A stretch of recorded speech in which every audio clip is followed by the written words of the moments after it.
Presentamos ahora la mesa Explorando nuevos paradigmas de políticas de hábitat 1. Los disertantes son Marta Aguilar, arquitecta graduada en la UBA y urbanista, graduada en el Instituto de Estudios de la Administración Local de Madrid. Ha desarrollado su actividad profesional en el sector público y privado, en el ámbito académico y de consultoría en proyectos de planeamiento urbano, siendo expositora en eventos nacionales e internacionales. En el ámbito institucional fue directora general de Desarrollo Urbano de la Ciudad de Buenos Aires y actualmente está a cargo de la Dirección Nacional de Planificación Estratégica Territorial del Gobierno Nacional.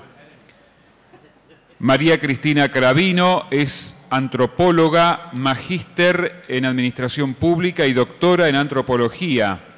Fue y es docente de posgrados en diversas universidades nacionales y en el exterior.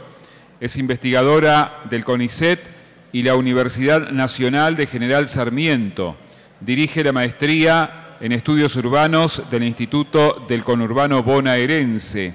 Es secretaria académica del postdoctorado de la Facultad de Filosofía y Letras de la UBA, co-coordinadora del Grupo de Trabajo en Desarrollo Urbano CLACSO. Sus líneas de investigación son hábitat popular, políticas públicas, representaciones de la ciudad y es también coorganizadora de este evento.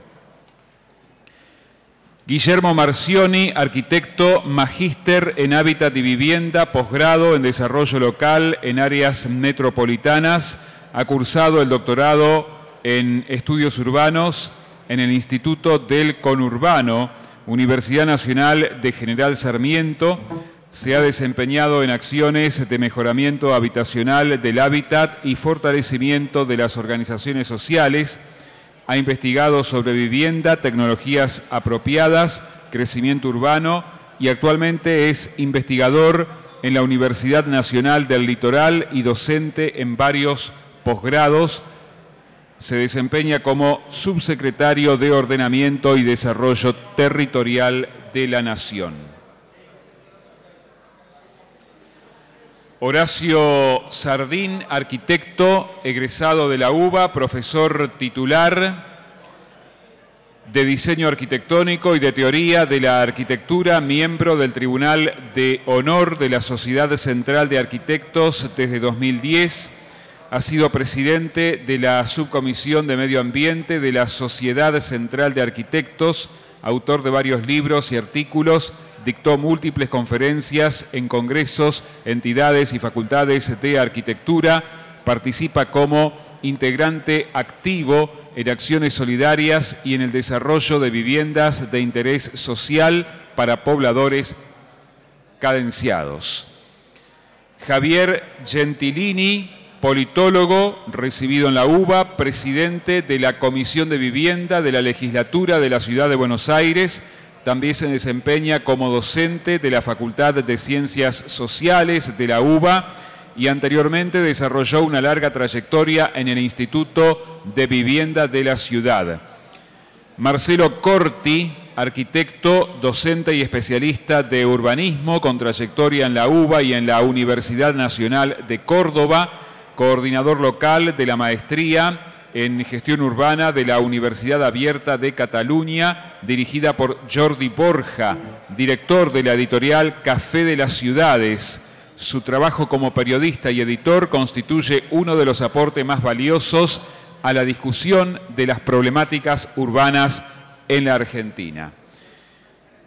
Quedan ustedes entonces con la mesa Explorando nuevos paradigmas de políticas de hábitat 1 para dar continuidad a estas jornadas hacia nuevos paradigmas de políticas de hábitat, el derecho a la ciudad Ujicamba 2015. Con ustedes los disertantes.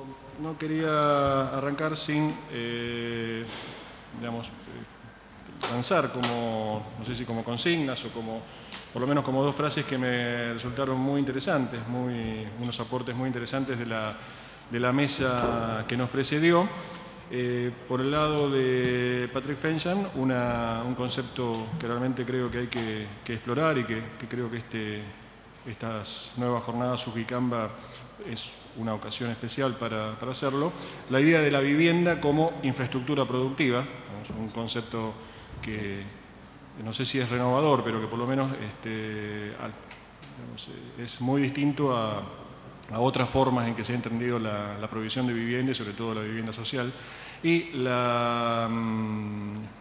el comentario de Garay acerca de que el problema de la vivienda social en general no es un problema en Argentina de recursos, sino de organización del proceso productivo. Me parece que son dos, ya en realidad estoy comentando una mesa anterior, o sea que no estoy fuera de lo que se me ha encargado, pero me parece que es algo interesante para que debatamos, entre otras cosas, en esta mesa. Así que arrancamos con Marta Aguilar, primera expositora de esta mesa. Espérate que tengo que saber cómo anda esto. ¿Hola? No anda. ¿Se oye? Ah. Bueno, buenos días a todos. Bueno, agradezco la invitación a Rolo y además también me congratulo que hayan podido retomar estas jornadas de Ujicamba, que la verdad que está muy bueno que la facultad se implique fuertemente en estos temas.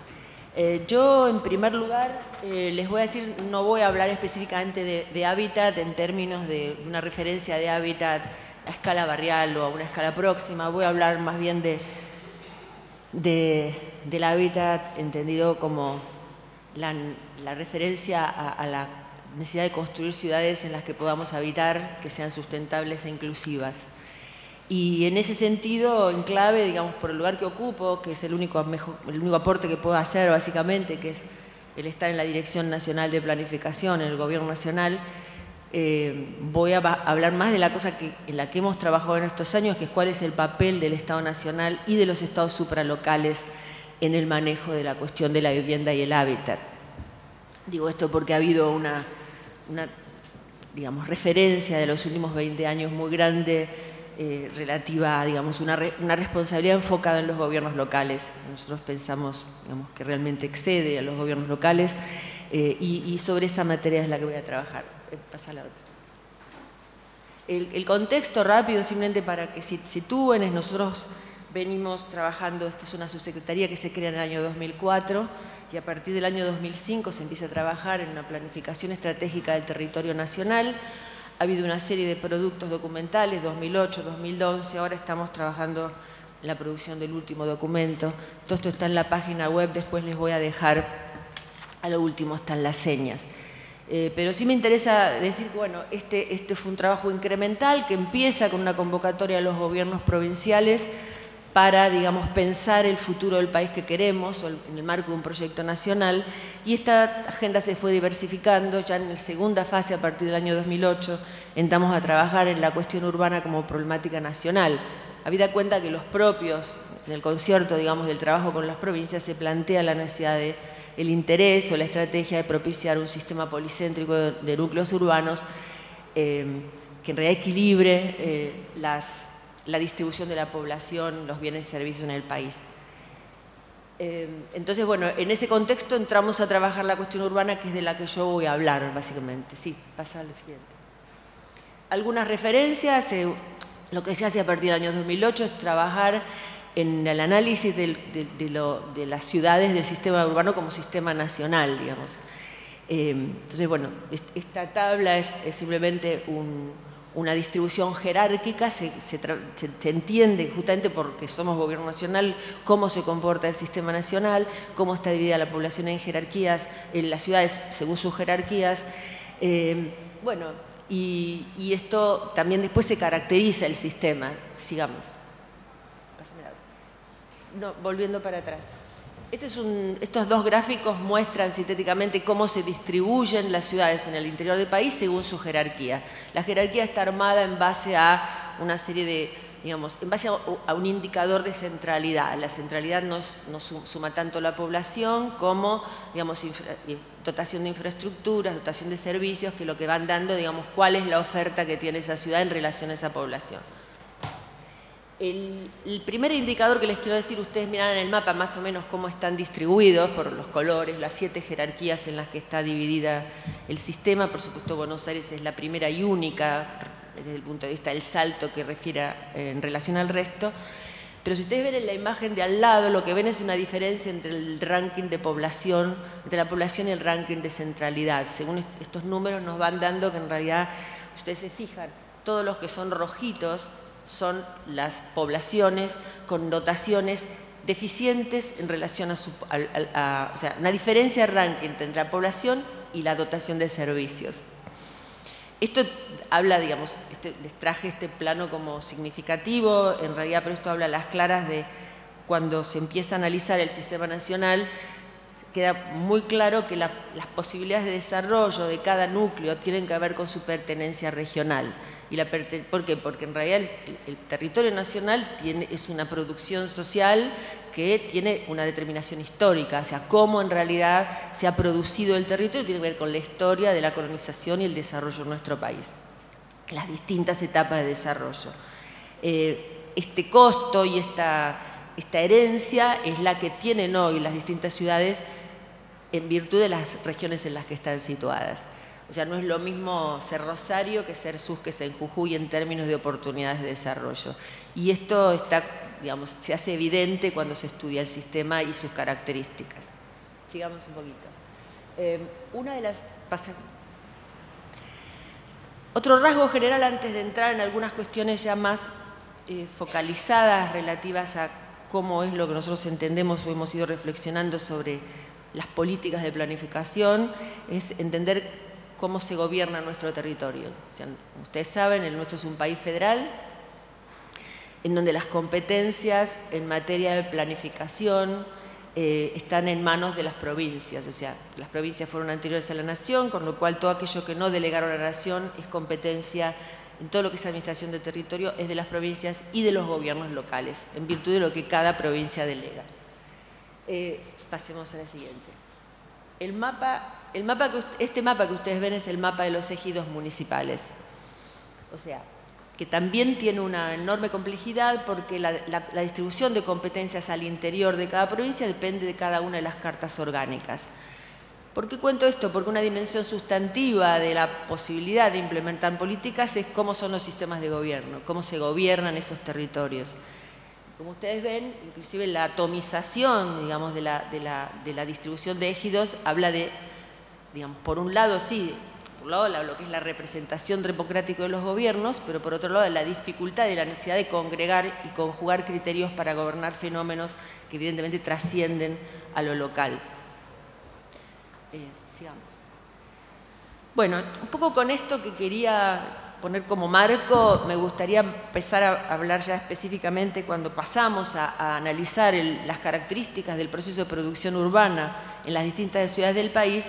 Bueno, uno llega, esta imagen concluye sintéticamente aquello que difícilmente podamos negar ninguno y en lo que seguro estamos todos de acuerdo, que el proceso de producción de las ciudades nuestras y de la región, obviamente, está dando ciudades cada vez más fragmentadas, ciudades polarizadas, ciudades en donde la característica, digamos, es la dificultad de acceso a la tierra de la vivienda, digamos, con una fuerte impronta de exclusión y con conflictos de acceso a la tierra, no solo a la tierra urbana, sino a la tierra rural.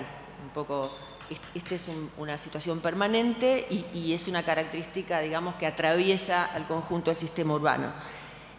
Digo por hacer síntesis, porque creo que esto es un tema del que ya seguro van a hablar parte de mis compañeros de mesa. A mí me interesa ver un poco, les comentaba desde cuál es el lugar de los organismos nacionales y de los organismos provinciales y cuál es el papel que juegan en esta cuestión, ¿no? Entonces, sigamos. La primera visión, y esto es una contestación a lo que han sido las políticas de desarrollo local y las políticas de planificación local. Voy a hablar específicamente del abordaje de la planificación y del hábitat como problema de la planificación. Las políticas focalizadas han llevado a un desentendimiento. Digamos, las políticas de descentralización llevaron a un desentendimiento fuerte, digamos, de los gobiernos supralocales de las problemáticas locales. Ustedes saben lo que fue la descentralización de la educación, de la salud, y en gran medida el tema de vivienda, digamos, no es exactamente así, pero sí en la materia de planificación. O sea, es como que la cuestión de con qué se encuentran y con qué se enfrentan los gobiernos locales a la hora de planificar su territorio. Nosotros pensamos básicamente que en realidad no se puede pensar las ciudades por fuera del contexto al que pertenecen. Fundamentalmente hay que entender, al abordar en la cuestión urbana, entenderla primero en relación a lo que es la relación entre la naturaleza y la acción antrópica, o sea, cómo el hombre actúa, cómo, digamos, cómo se aprovecha la tierra y los recursos naturales para producir esa segunda naturaleza que producimos y en la que vivimos. Y esto es una impronta que determina la posibilidad de sustentabilidad del desarrollo. Hay otro segundo eje que parece sustantivo, que es en qué relación, en la dinámica relacional, o sea, cómo están relacionadas las ciudades con el universo que las contiene. Me refiero a la conectividad, la energía, las comunicaciones, que son determinantes de sus posibilidades de inclusión o exclusión selectiva.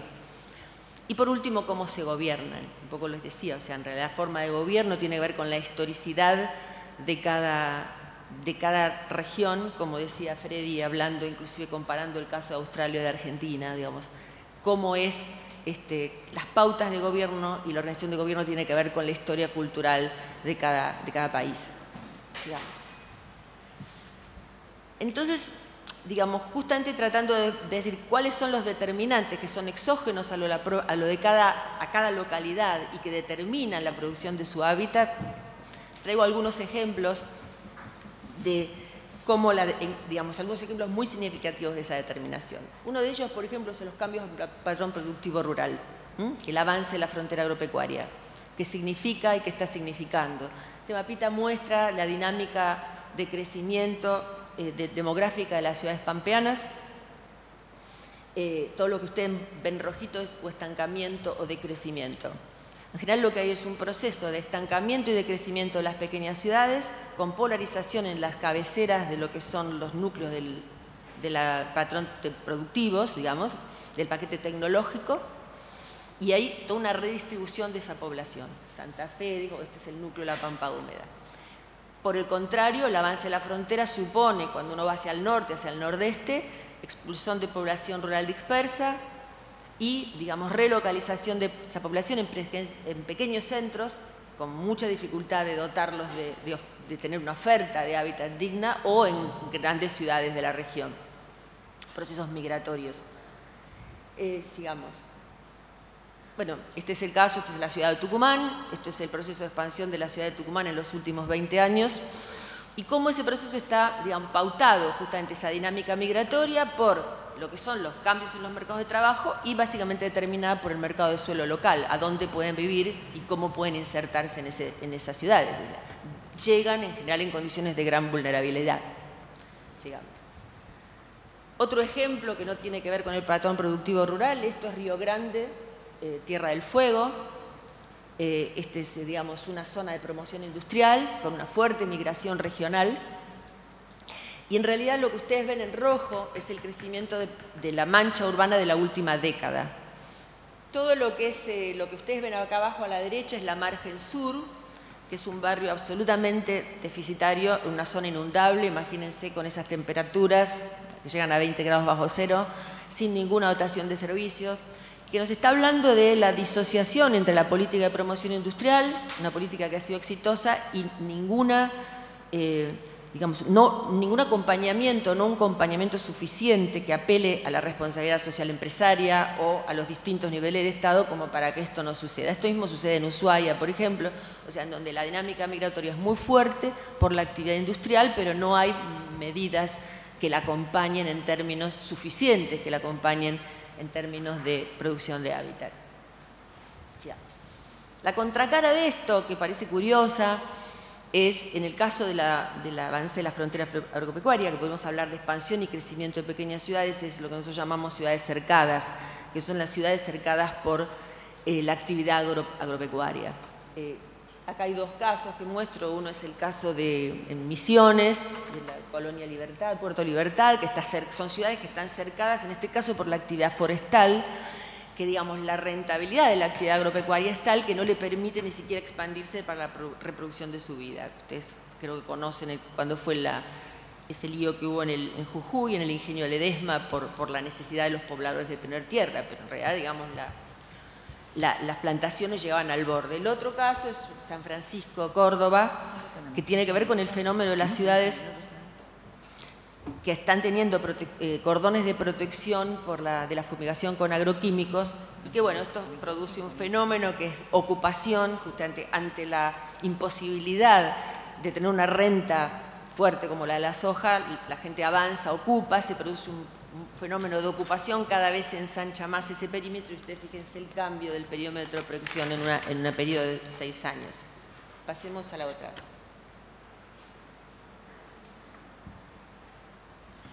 Estoy tratando de poner fenómenos que tienen que ver con cambios brutales que afectan decididamente a la lógica de producción de esas ciudades, que tienen que ver a su vez con las dinámicas de desarrollo de nuestros países. Ya va, 3 minutos, no me falta un poquito más, pero ya termino. Vaca Muerta, Neuquén. Los números en este caso tienen que ver con la explotación de hidrocarburos. Los números en este caso están hablando de lo que es la proyección de población en virtud de lo que es la proyección de la dinámica extractiva. En una década ustedes ven que se está hablando de duplicar la población de esa región de Neuquén. En este momento estamos haciendo un estudio para toda la región involucrada, que son parte de Mendoza y Río Negro, pero ese trabajo primero se hizo solo para Neuquén. Ya está hablando de una necesidad de provisión de bienes, servicios y vivienda que es exponencial y que en realidad no está contemplada, digamos, por la propia dinámica extractiva. Sigamos. Este me parece que es otro caso muy generalizado, y lo traigo porque tiene que ver con el patrón residencial expansivo y de baja densidad, generalizado también en todas nuestras ciudades. Este es el caso de la ciudad de Mendoza. Todo lo que ustedes ven en verde ahí abajo es la zona que era de chacras de Coria, toda la zona hacia la montaña, que en realidad tiene que ver con antiguas chacras productoras vitivinícolas que están pasando a ser barrios cerrados y zonas residenciales bastante de alto standing. Es una mutación que en realidad está haciendo consumir suelo productivo en un oasis de río como es Mendoza, y la expulsión de las actividades productivas de ese cordón. Esto es un tema muy visto en la literatura, muy presente como desafío. ¿Qué suponen las ciudades con esa dinámica de expansión con baja densidad, que en realidad tienen altísimos costos, son difíciles de sostener, difíciles de proveer infraestructura, y además generan una disputa por el precio de la tierra en lo que son los bordes periurbanos? Sigamos la otra. Bueno, este es otro caso también conocido por cercano, tiene que ver con la drástica alteración del ecosistema, justamente por el tamaño de los negocios inmobiliarios. En este caso es toda la zona norte de la cuenca del Luján, que bueno, ha tenido una reducción del valle de inundación del 44% en uno de sus tramos.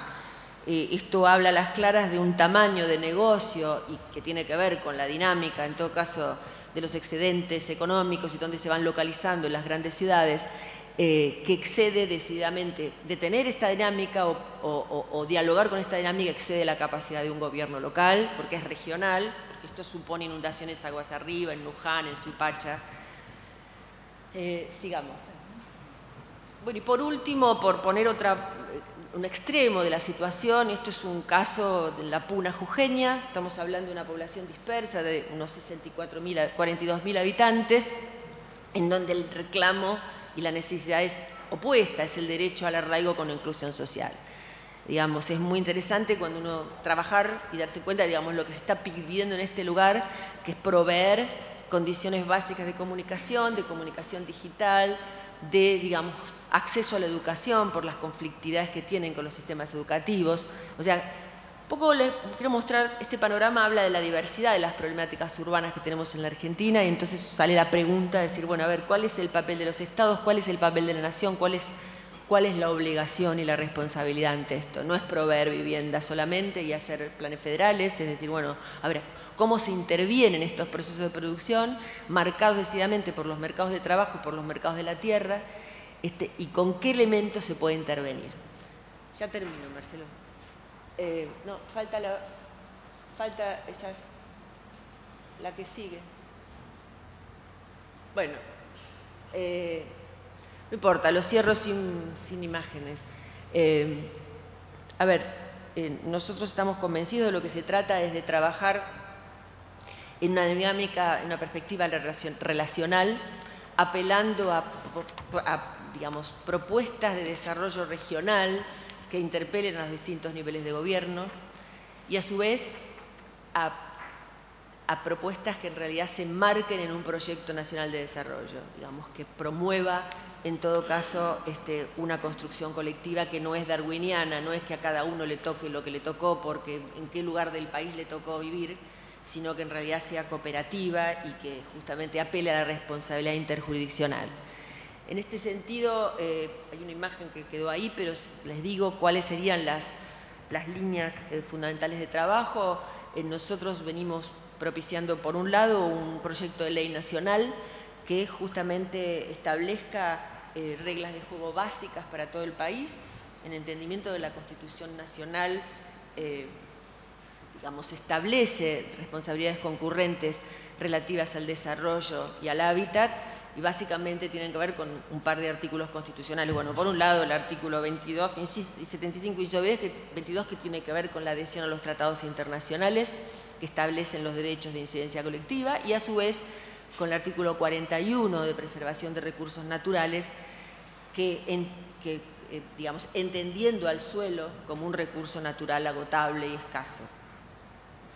Y paralelamente trabajar, bueno, como les decía, en acciones multiescalares y fortaleciendo en todo caso los vínculos entre los distintos niveles de gobierno como para atender, niveles y sectores de gobierno como para atender esta problemática. Bueno, yo como me quedaban un par de cosas por decir, pero me parece que he dicho lo fundamental, así que les dejo la palabra a ustedes.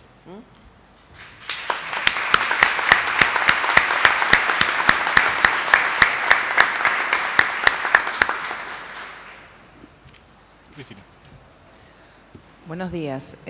Ante todo agradezco la invitación a Rolo Macera por la participación en estas jornadas. Yo voy a hablar sobre la cuestión de los asentamientos informales en Argentina, pero bueno, muchas de las cosas que voy a plantear en realidad son extendibles a muchos de los países de la región latinoamericana. La idea central de esta presentación es mostrar cómo en el correr de las últimas décadas, donde se amplió la intervención del Estado en distintos niveles en los asentamientos informales, esto vino acompañado de una diversificación creciente de modalidades de intervención, porque a veces aparece en el discurso público, bueno, estamos urbanizando o estamos haciendo algo en un asentamiento, en una villa, y en realidad cada vez más estas intervenciones son de distinto tipo y tienen consecuencias que quizás yo no voy a poder hablar, igual después va a estar Guillermo que va a tener la posibilidad de ampliar, pero esto tiene consecuencias muy distintas en la vida de los habitantes, en la forma de relación entre este tipo de barrios y el resto de la ciudad, ¿no? En primer lugar, una discusión que, digamos, que queda pendiente es esto de la clasificación, la categorización entre ciudad formal y ciudad informal, en un contexto de fuerte deslegitimación de las modalidades de ciudad popular o ciudad informal. Por otro lado, en realidad también no se puede desconocer que en estas últimas décadas hay transformaciones internas en los procesos urbanos, sociales, políticos, ambientales de lo que sucede en estos barrios. Entonces, las políticas que intervienen también tienen que escuchar, saber leer el territorio de lo que está pasando. Y por otro lado, digamos, cuando yo ahora exponga la variedad de formas de intervención, un poco la pregunta para el debate, lo que quiero disparar es si estos paradigmas de intervención están conviviendo al mismo tiempo cuando a veces sean totalmente opuestos o en realidad hay una tensión en estos paradigmas y tenemos que entonces enfocar cuál es el que queremos y cuál es el que tenemos que dejar de lado.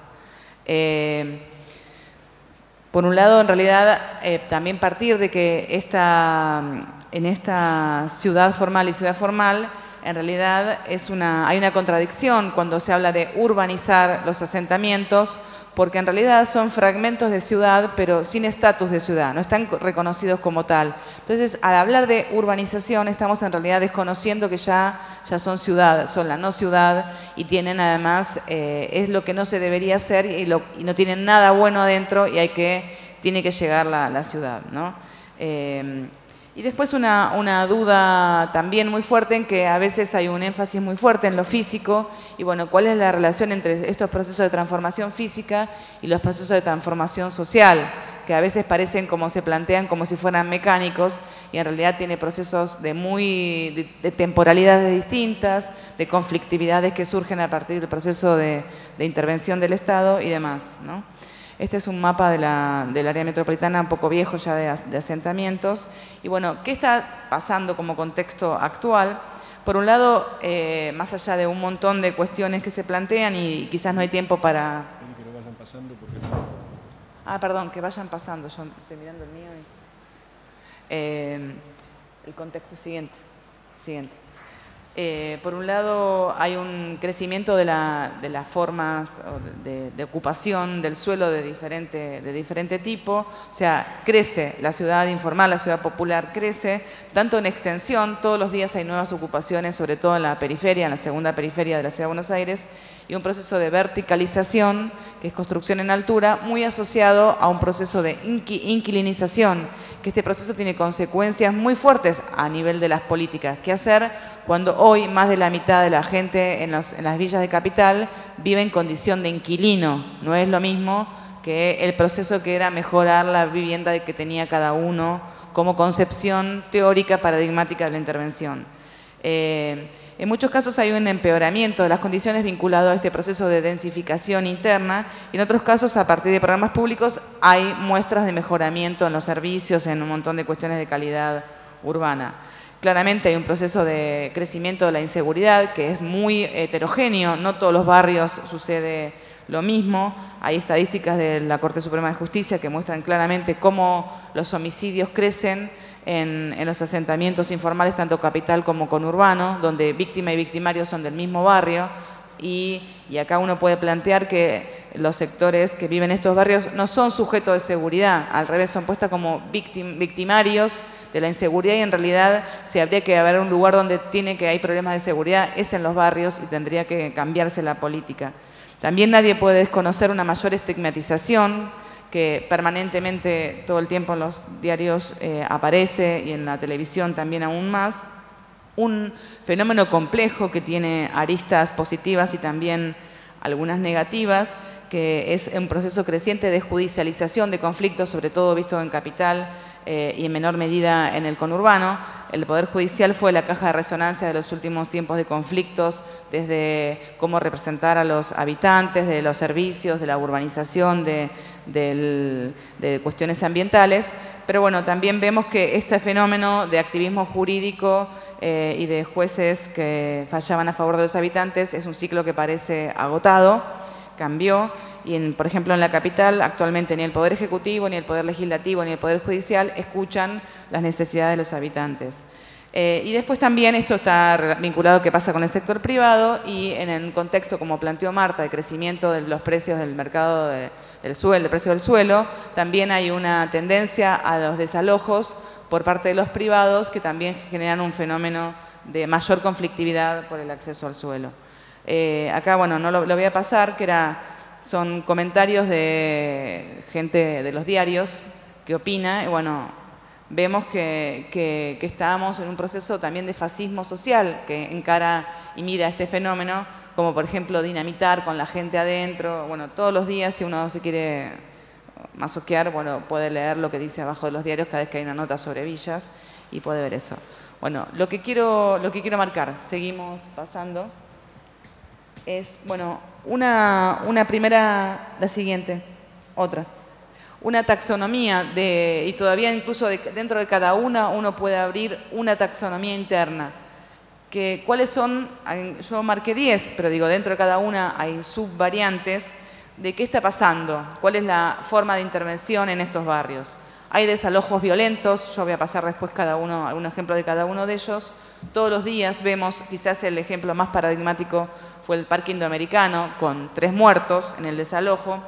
Hay otra forma de desalojo que tiene menos prensa, menos conflictividad en la calle, que son desalojo con subsidio. Actualmente en la Ciudad de Buenos Aires hay muchos ejemplos de ellos, pero también en la provincia de Buenos Aires, como en el caso municipio de San Isidro, que quiere por medio de una ordenanza dar un subsidio para que la gente se vaya de tierra que es privada incluso. Relocalizaciones también se está dando en muchos lados. Habría que discutir si es realmente justificadas, en qué término y en qué no. Siempre se apela a un argumento ambiental, pero bueno, no siempre este argumento ambiental se usa de misma vara para relocalización. Quizás un ejemplo es a lo mejor la villa en Caballito, que no se los desalojó porque no era tierra apta para la vida humana, y después ahí se están haciendo actualmente torres para la clase media, ¿no? Entonces, bueno, pongámonos de acuerdo, ¿no? Programas de mejoramiento en espacio público, que si bien son interesantes, en realidad todo lo que dejan por detrás, digamos, todo lo que visibilizan el espacio público, invisibilizan que pasa en la situación de la vivienda, vamos a ver. Programas de regularización dominial, que acá hay algunos, después va a hablar Guillermo, pero con muchos sentidos. No es lo mismo regularizar en un lote de 3x3, donde viven 8 familias, que esto está sucediendo en la Ciudad de Buenos Aires, que es regularizar el lote donde vive una familia o 2 familias emparentadas, y que la regularización implica un paso a la seguridad en la tenencia y a la integración en la ciudad, que la regularización dominial salvaje se regulariza el suelo, pero si hay 8 familias viviendo en 1 metro cuadrado no tiene ninguna importancia, ¿no? Este es un buen ejemplo de cómo en realidad bajo un mismo título de una forma de intervención se esconde situaciones totalmente distintas, ¿no? Programas de reurbanización que hacen tabla rasa de lo que existía en el barrio, se comienza de cero. Programas de reurbanización que implican un reconocimiento de lo que se puede, de lo que está construido, de áreas incluso que la misma gente habla de patrimonio histórico, con vivienda nueva de acuerdo a las necesidades. Esto es mucho más complejo, pero existe en el conurbano. Un buen ejemplo de ello es Villa Palito. Barrios sin intervención del Estado, también hay muchísimos de estos. Barrios negados, que un buen ejemplo es la Villa Rodrigo Bueno. Y otro tipo de intervenciones que parecen no como políticas, como programas, pero que vamos a ver que es también con muy distintos sentidos. Estoy poniendo juntos muros para invisibilizar, muros para dividir municipios, fuerza de seguridad, que uno puede ver también tiene sentidos distintos. En algún lado es un reconocimiento de la corrupción policial respecto a las condiciones del narcotráfico, pero por otro lado genera también para afuera miradas de militarización de estos barrios, políticas de asistencia integrales que vienen a acompañar también a otras políticas estatales, ¿no? Hay una historia de relación del Estado con las políticas que no se puede desconocer, yo no las voy a detener. Primero también una etapa de negación, de represión. Acá encontré, si quieren, buscando una foto nueva, que Gardel había ido a cantar a Villa Desocupación en el principio del 30, eso yo no lo tenía. Estas fueron las respuestas del Estado durante sobre todo el paradigma de la CIAM en arquitectura, como el barrio Ejército de los Andes o el barrio Sarmiento en la provincia de Buenos Aires, o Soldati en Capital. En la dictadura militar, para los que no son de la Argentina, fue el hecho más traumático, y creo que buena parte del imaginario y de los procesos... Perdón, seguimos cambiando. Esta es la respuesta del CIAM, esta es la respuesta de la dictadura. Digamos, es una situación que todavía tiene mucha vigencia. Hay gente que está queriendo volver a analizar cuáles fueron las políticas urbanas, revisar, a pesar de que está el maravilloso libro de Merecer la ciudad de Oslak, también todavía hay mucho para revisar, y buena parte de lo que se plantean estos foristas de los diarios tiene que ver con el anclaje que quedó en la percepción de la ciudad, de merecer la ciudad, que ancló en la dictadura, que en el caso, para los que no son de acá, implicó la erradicación prácticamente total, compulsiva, violenta, con desaparición de dirigentes de la ciudad a la periferia, o incluso a deportación a los países limítrofes. Se gestionaban trenes específicos para llevar, por ejemplo, gente a Bolivia, donde solo eran los deportados de las villas, ¿no? Entonces, la pregunta es esta, ¿no? Si es paradigmas en tensión y conviviendo. Digo, ejemplos de desalojo violento es el indoamericano, que todavía sigue la causa por el procesamiento de la policía, que digamos que pareciera que fuera la policía metropolitana, por lo que yo estuve leyendo del expediente, aunque también participó la Policía Federal en el mismo operativo conjunto. También acá una penalización cada vez más creciente de las protestas. Acá hay escuchas telefónicas a los dirigentes, a ver quién organizó la toma. Situaciones de relocalización acá vinculados incluso a este también activismo jurídico, donde la misma Corte Suprema de Justicia y propone las modificaciones de las condiciones urbanas, aunque queda casi eso releído en que lo único que hay que hacer es desalojar a la gente de las costas de los ríos y del riachuelo, ¿no? Creo que una de las formas más polémicas de intervención, las más nuevas, vinculado a otros países limítrofes, es la de maquillaje urbano, que vemos como en la foto, incluso que el maquillaje, vemos la foto de abajo, que es una parte de la ciudad, la parte más visible. Esta es una política, para mí, no es para la gente de las villas, sino para la gente de clase media que pasa y dice, uy, ¿cuánto están haciendo? No interviene nada en las condiciones habitacionales. En este barrio, más del 50-60% vive en alquiler, en un cuarto con baño compartido, toda una familia, baño compartido entre diferentes familias, ¿no? Entonces, sobre eso no se hace nada, ¿no? Entonces, ¿de qué sirve el maquillaje urbano? Otras formas que voy pasando. Este caso, bueno, acá murió un niño por no intervención del Estado en mejoramiento de reurbanización de la Villa Rodrigo Bueno. Es una villa que no se la quiere urbanizar porque está en conflicto, digamos, en el orden urbano, porque está muy cerca de Puerto Madero y de un posible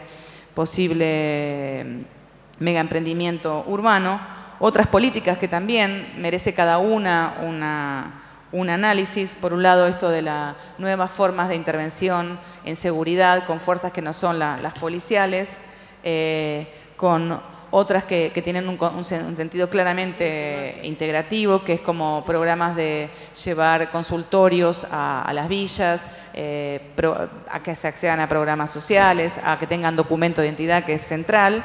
Y por otro lado, otras que aparecieron en algún momento, pero que siempre están permanentes, que es los muros, ¿no? Como en el caso de San Fernando San Isidro. San Isidro había decidido poner un muro para poner una avenida que separaba dos barrios, sobre todo una villa del municipio contiguo, ¿no? Estas microintervenciones creo que también tienen tanto peso como los programas, ¿no? Van cambiando día a día las condiciones de vida. Algunas salen en los diarios, otras no salen. Hace poco salió que en La Plata también quieren poner un muro para tapar una villa. Hay un muro que salió también reciente respecto al diario Clarín, y una villa que hace que la gente tenga que dar muchas vueltas para llegar al barrio. Y finalmente, recapitulando, seguimos, perdón, paso muy rápido con esto del corte. En la anteúltima filmina, vemos entonces que hay que reflexionar sobre qué está pasando en los barrios, ¿no? No es lo mismo cuando se plantearon muchas de las políticas, la situación de los barrios cambió totalmente, o sea que hay que repensar las políticas en función de los cambios que están sucediendo en los barrios, digo, en particular el tema de la seguridad y el tema del alquiler, la densificación, la verticalización.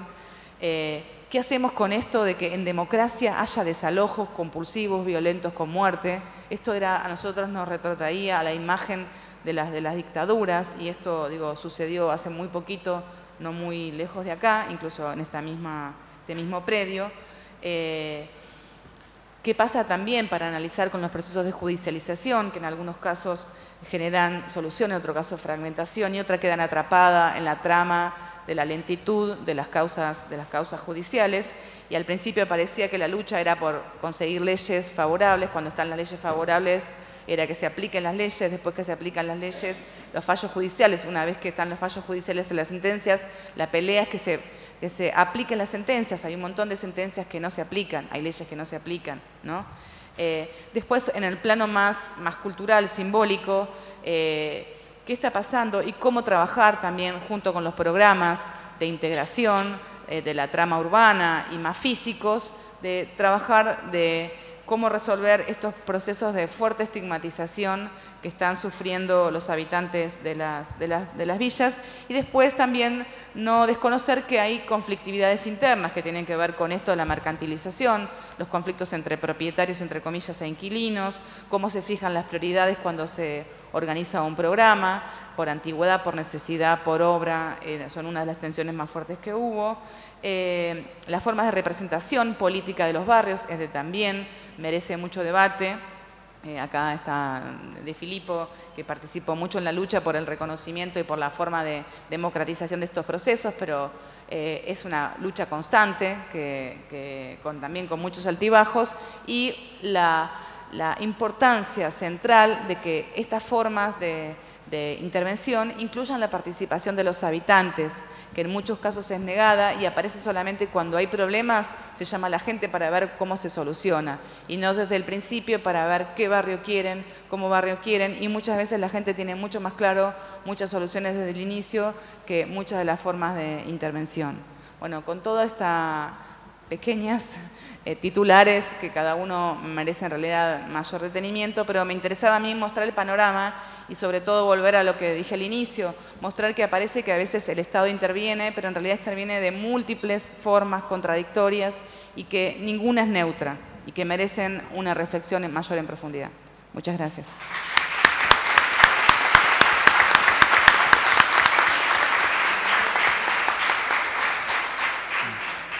Guillermo.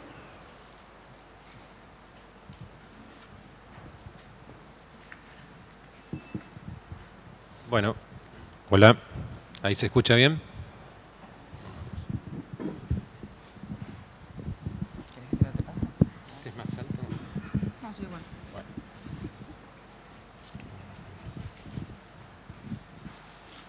Bueno, hola, hola, ¿se escucha bien? ¿Sí?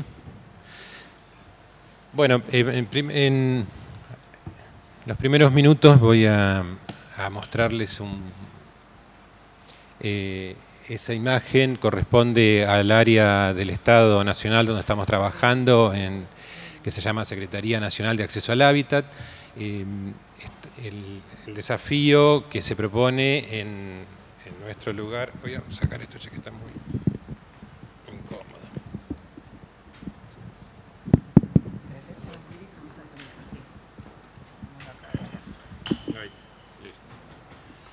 Bueno, el desafío que nos estamos proponiendo en este área del Estado Nacional es trabajar en el mejoramiento del hábitat y la regularización de dominio de lo que son las villas y los asentamientos, pero también trabajar en la inclusión social a partir de esos mejoramientos y esas situaciones de la población que no pudo acceder a un hábitat digno, ¿no? Y bueno, acá en este ejemplo tenemos para seguir con estas miradas que nos traía Marta, un poco de la planificación, por lo menos una ciudad.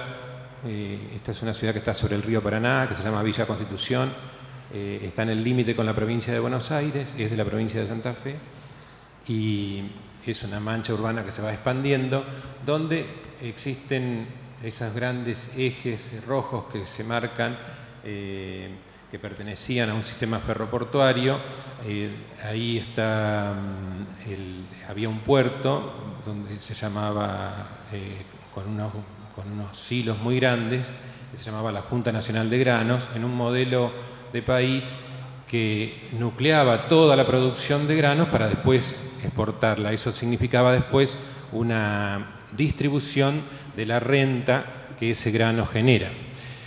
Y ese modelo se rompió en la década del 90 con las políticas neoliberales imperantes en nuestro territorio latinoamericano, y las secuelas van quedando después en la ciudad. El neoliberalismo dejó marcas en nuestra ciudad. Y esta es todo el área ferroportuaria es hoy pasamos a la otra filmina, es hoy un gran asentamiento donde hay población habitando en condiciones por debajo de los estándares mínimos que se toman como aceptables de acuerdo al Censo Nacional de Población y Vivienda, censo sobre el cual estuvo haciendo referencia el arquitecto Garay en la primera etapa de la charla. Ahí tenemos lo que está manchado en marrón, son áreas de asentamientos espontáneos, o al decir de Fermín Estrella, de pueblos emergentes, ¿no? Que surgieron por fuera de la planificación. Y porque las ciudades crecen vegetativamente, pero también crecen porque a veces se impulsan políticas de crecimiento. En el caso de Argentina hubo también un crecimiento. En este caso es una ciudad que no es como Buenos Aires, que capta mucha población inmigrante, es población que crece vegetativamente del mismo territorio. Pero estas ciudades intermedias, ya los dos últimos censos también nos dicen que han recibido población de las ciudades pequeñas. Y fueron concentrando población que estaba en ciudades casi rurales a ciudades medianas.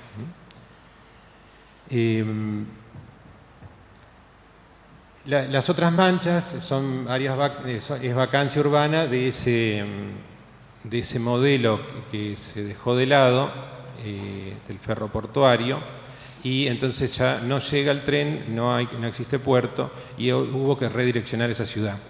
Y entonces se está proponiendo, se está trabajando en el reordenamiento urbano territorial de ese sector. La otra franja hacia el río ya tiene escrituras entregadas, hubo una regularización del dominio, pero hay relocalizaciones que realizar en nuevas partes de la ciudad, que son intersticios que quedan y que todavía es tierra de vacancia urbana del Estado. Bueno. Ahí se va a permitir cobijar tanto población que está radicada ya en los asentamientos, como otra población que a partir de otros programas nacionales como el Procrear está requiriendo tierra para la construcción de su vivienda. Entonces se va dando un uso que está todavía en debate, si es así o si va a tener una mixtura con otras áreas.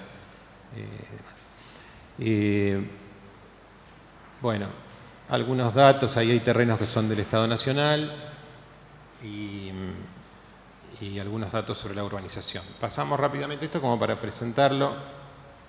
Pasamos. La propuesta es una intervención integrada, integral, sobre este barrio que le pusieron de nombre 9 de Julio. Y ahí se puede ver la preocupación por dar una continuidad a ese asentamiento que surgió de cierta espontaneidad y quizá con organización de esa población, pero no es un asentamiento planificado ni por el Estado ni por la población. Va siguiendo esos caminos y entonces la intencionalidad en la urbanización que se propone es respetar esa forma de apropiación del suelo, descubriendo en esa trama de viviendas cuáles son las parcelas posibles para la regularización de dominio. Este es un trabajo que genera a la vez algunas parcelas libres para relocalizar algunas viviendas que están como demasiado agrupadas. Bueno, por supuesto, hay aspectos que tienen que ver con lo dominial, que hace a mensuras, loteos, subdivisiones. Eso es una dimensión vinculada a la disciplina de los agrimensores, que en algunas provincias son ingenieros agrimensores, en otras, depende de las incumbencias de las carreras, se llaman distinto, pero es una rama que para el público quizá presente es en mayoría arquitecto. Para el mundo de los arquitectos a veces no vemos la importancia de lo que significa el lote o la parcela, a veces lo tomamos hasta como pauta en el ámbito de la facultad, pero esa dimensión que significa la regularización del dominio es la que incide después en las problemáticas del hábitat. Cuando no tenemos o cuando detectamos un hábitat degradado, un barrio, una villa, una situación de precariedad, es muy probable que debajo de esa situación no exista una trama regular y regularizada sobre la tierra. ese problema sobre el dominio de la tierra y sobre el aspecto catastral de la tierra incide después en las cuestiones del hábitat. Bueno, y por supuesto la intervención en infraestructura básica de servicios. Bueno, seguimos. Esta es una acción que se está trabajando en conjunto con el municipio, con entidades intermedias y también en la promoción de cooperativas de trabajo que llevan adelante la acción para resolver esas obras de infraestructura. ¿Seguimos? Siempre se trabaja en una acción articulada entre en mesas de trabajo, en mesas de acción. La palabra concertación no siempre es la que usamos estrictamente, pero esta es nuestra metodología de acción porque quien habita el territorio tiene mucho para decir, para contar, para decirle, por ejemplo, al resto de los que intervienen sobre ese territorio que ellos vienen ocupando quizá desde 20 años o más.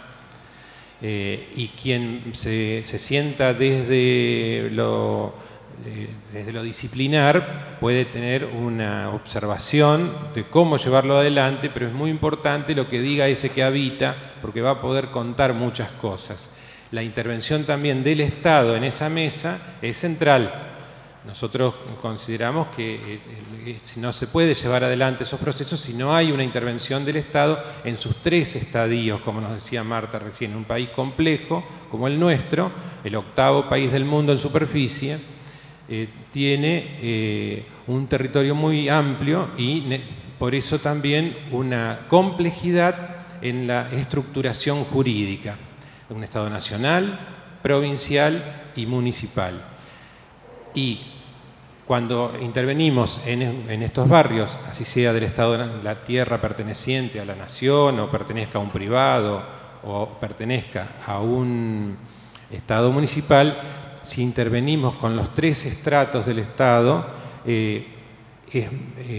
cada uno tiene cosas para aportar de manera diferencial.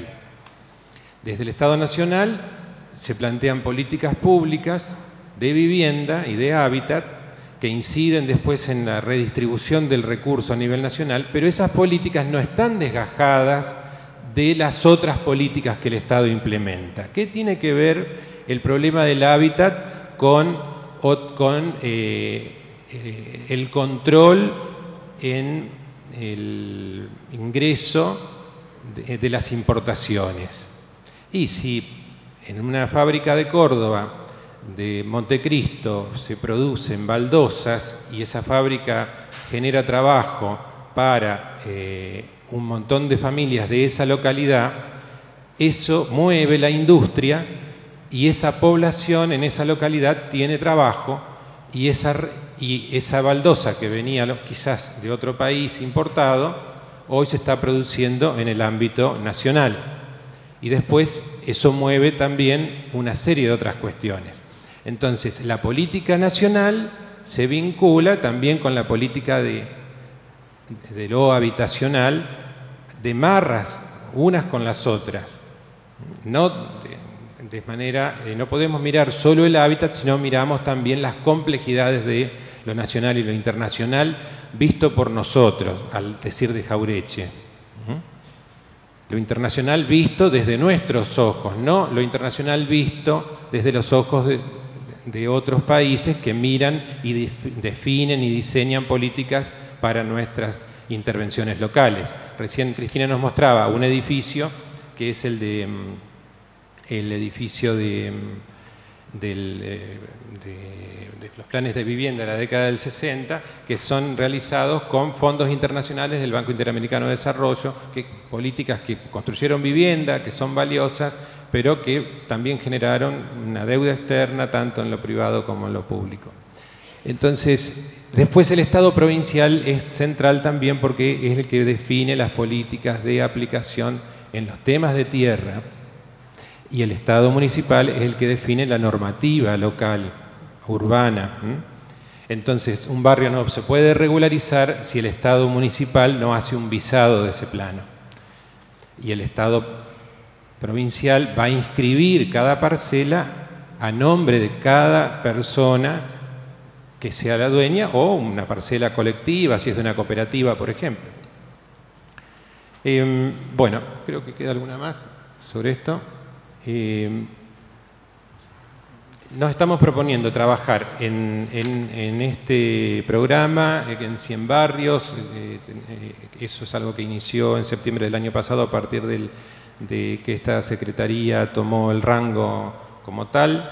Hay iniciado 64 proyectos en formato expediente, hay 2 que dieron inicio de obra y hay 12 que están en camino del pago sobre los proyectos integrados de hábitat. Después hay otras líneas de acción que se tienen en este área que tienen que ver con los desalojos, con el tratamiento sobre esa población que está siendo de alguna manera castigada por la política de un mercado de tierras que se puso muy difícil para el acceso al derecho a la tierra y a la vivienda de la población de menores ingresos. Ahí también hay incidencias de otras políticas como las políticas financieras en el mundo del mercado de la tierra, ¿no? Cuando se rompe con las políticas de ahorros en finanzas y hasta del juego de las finanzas, por la finanza en sí, se vuelcan las inversiones al mercado de tierras. Y esto es algo que pasa en el nivel internacional. Entonces el mercado de tierras, el mercado de suelos, el mercado de la vivienda, el inmobiliario, pasa a ser el lugar de ahorro de la población en general, del ahorrista grande y del ahorrista chico. Eso generó una suba de los valores de la vivienda y del terreno. Y entonces la inaccesibilidad se hace más amplia. Yo no sé si hay 2 minutos.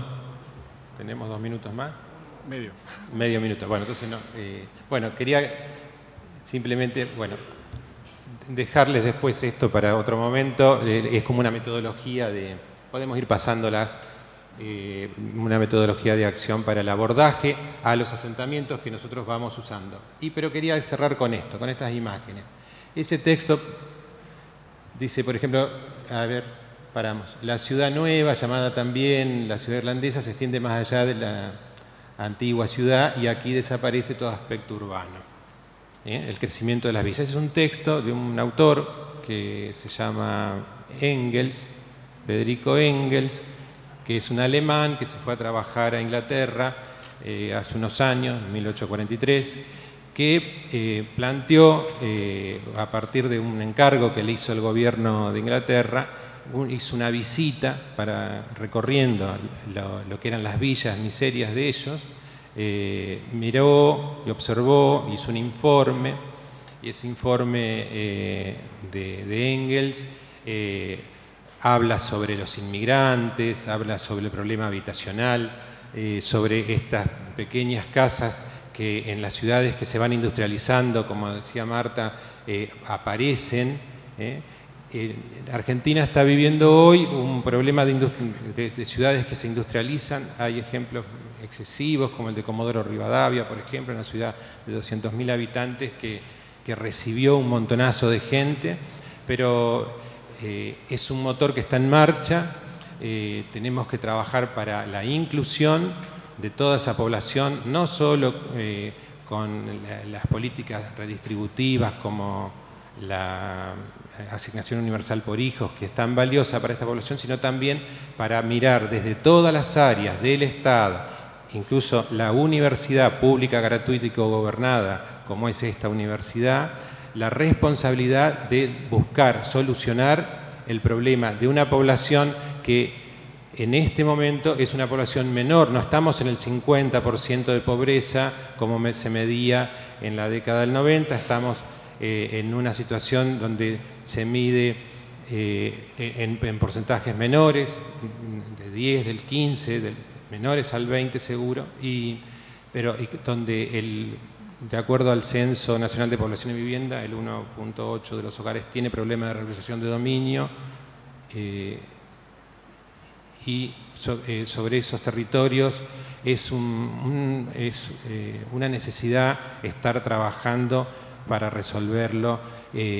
Los arquitectos tienen muchas herramientas para poder aportar, es un problema interdisciplinario, pero los arquitectos tienen muchas herramientas para poder observar, tirar ideas. La cuestión del proyecto es inmanente a la disciplina y el proyecto acá hace falta. El high-tech tiene que estar aplicado a la resolución de nuestros problemas. Así que bueno, invitarlos a todos a acercarse al problema del hábitat, a buscarle la vuelta a solucionarlo.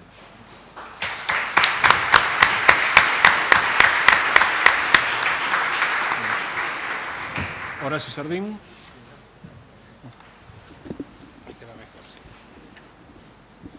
Ponele abajo algo, si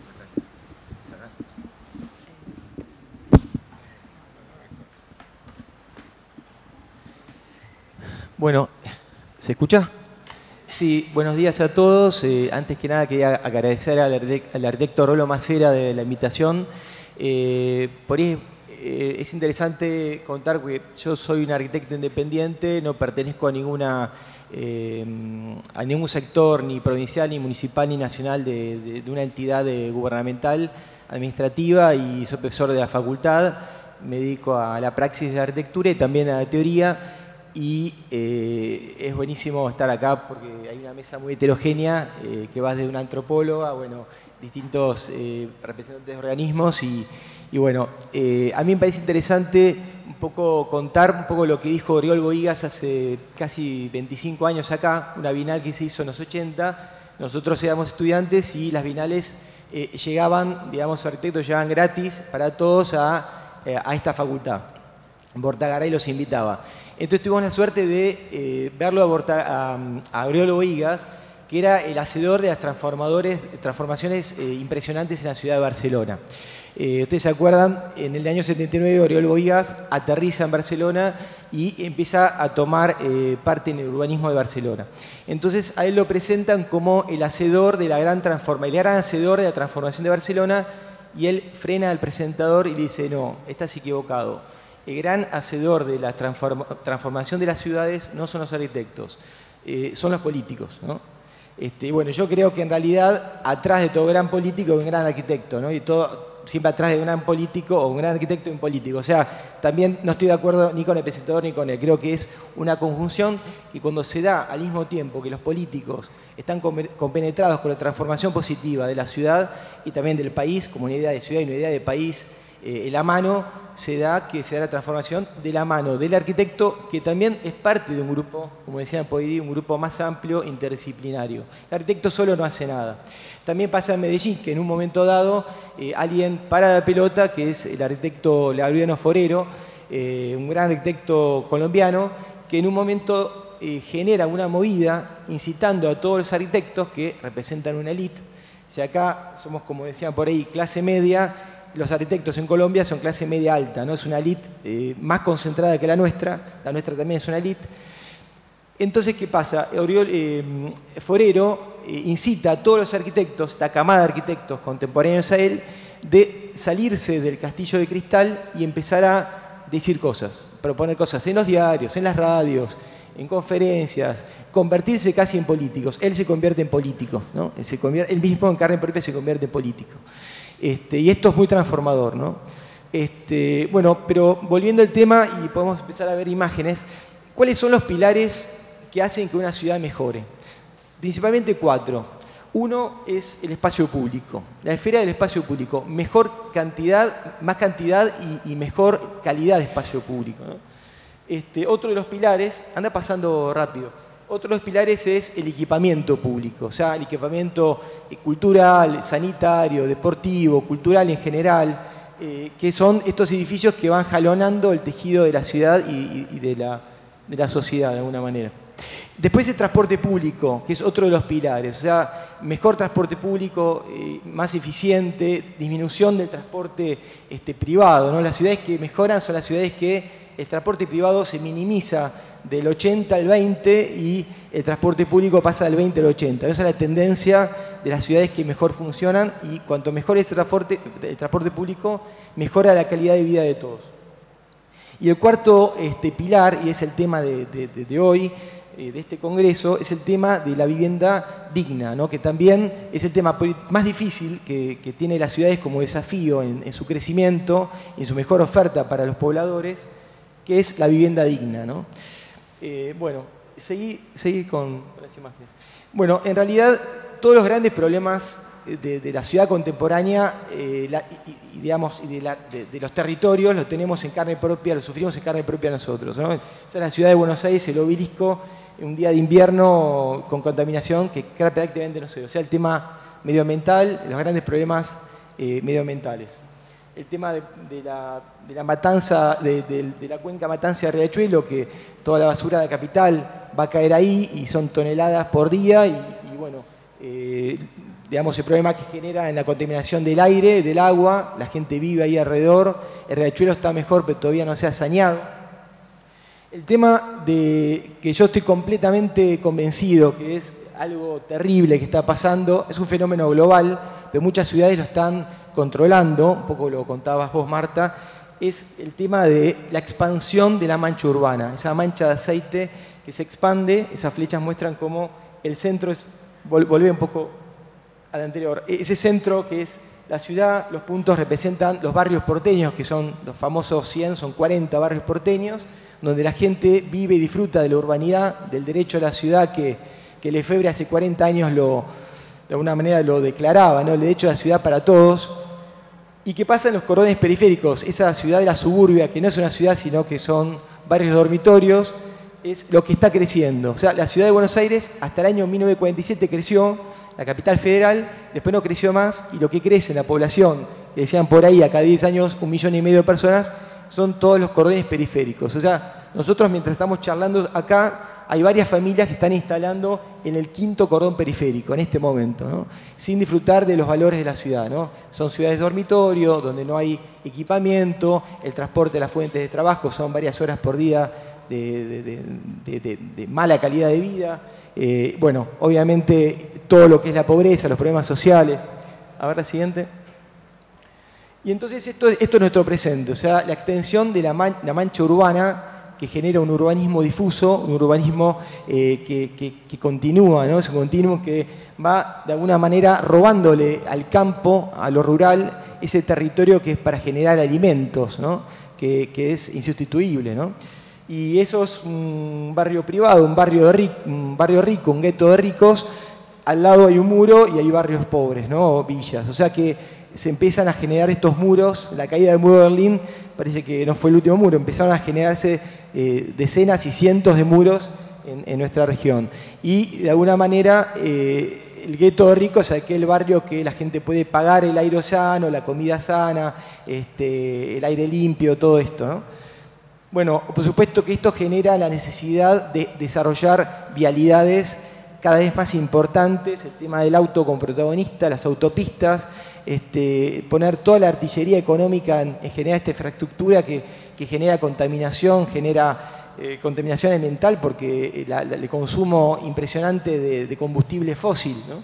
Y la generación de gases que generan el calentamiento global. Bueno, se empieza a generar esta cosa del urbanismo americano, una cosa mala del urbanismo americano de los shoppings, autopistas y los barrios cerrados, ¿no? Nada más que sumado a las villas que tiene que ver con el urbanismo del tercer mundo, ¿no? Esta complejidad que vivimos. A ver, otra.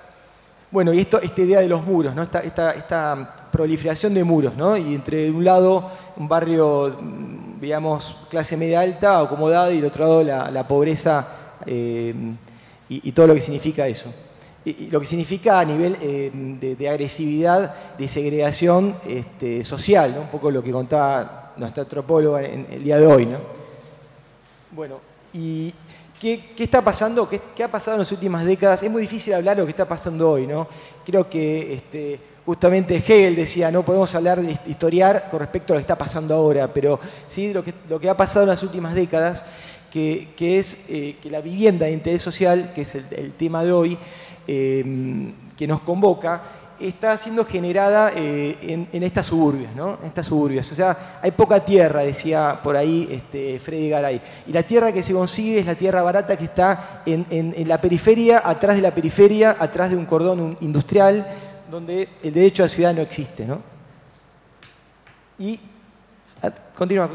Después, también los grandes problemas de la vivienda de interés social que se construyen de la misma forma en cualquier lugar del país. O sea, las tipologías, la tecnología, las envolventes, las aislaciones, son las mismas en Ushuaia, en la Patagonia, en Cuyo, o en el nordeste o en el noroeste argentino, ¿no? O en La Pampa.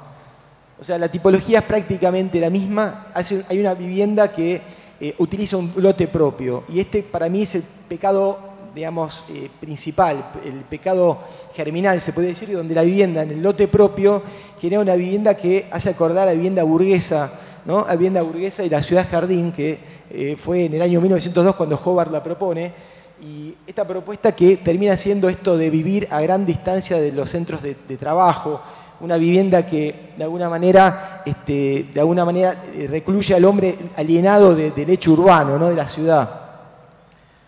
Estas son todas las tipologías que son las mismas, ¿no? Viviendas en lotes propios. Y no hay vivienda colectiva. Está en el imaginario de todos, que para mí es fundamental transformar culturalmente, donde de alguna manera hay que ahorrar tierra y hay que concentrar el urbanismo, ¿no? Bueno, y ahora para ir un poco rápidamente, un muestreo de cosas que han pasado y que están pasando en otros lugares del mundo.